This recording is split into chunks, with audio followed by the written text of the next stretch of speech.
افلام بخاف اقول انا بحبها وبتفرج عليها، بس انتوا اللي قررتوا تعرفوها. بارت 3. اول فيلم هو فيلم العيال هربت. يا جماعه كنت بحبه، وكنت بحب فيه حماده هلال جدا. كنت بشوف حماده هلال وانا صغيره زي احمد العوضي دلوقتي بالنسبه لجين زي، صداع من كتر الكاريزما.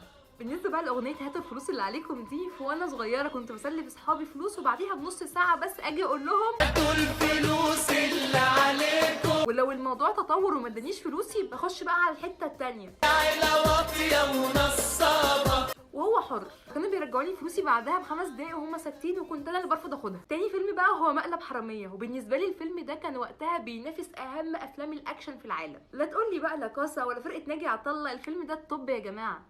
وكان بالنسبه لي محمود عبد المغني وشريف سلامه وعمرو يوسف دول ملوك الاكشن، والسقا يقعد في بيته. وقعدت اسال نفسي بعديها فتره طويله هم ليه ما استمروش في الاكشن يا جماعه. تالت فيلم بقى وهو سنه اولى نصب.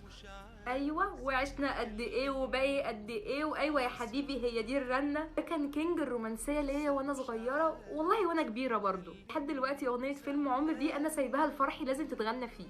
وغالبا الاغاني اللي غناها خالد سليم في الفيلم ده بس هي احلى اغاني عملها في حياتي. وقولوا لي هل انا بس اللي بحب الافلام دي ولا انتوا كمان؟ لو عايزين تتصدموا اكتر ادخلوا عندي هتشوفوا الفيديوهات اللي فاتت والافلام اللي قلت لكم عليها وبحبها. اما بقى لو مش كفايه كل ده فما تنسوش تعملوا فولو عشان تشوفوا الصدمه الكبيره في الافلام اللي جايه. انا كل ده باخدكم على الهادي. لو في فيلم من الافلام اللي انا اتكلمت عنها دي كلها حابين تسمعوا القصه بتاعته كامله، ما تنسوش تكتبوا لي كومنت وهرد عليكم في فيديو ليه.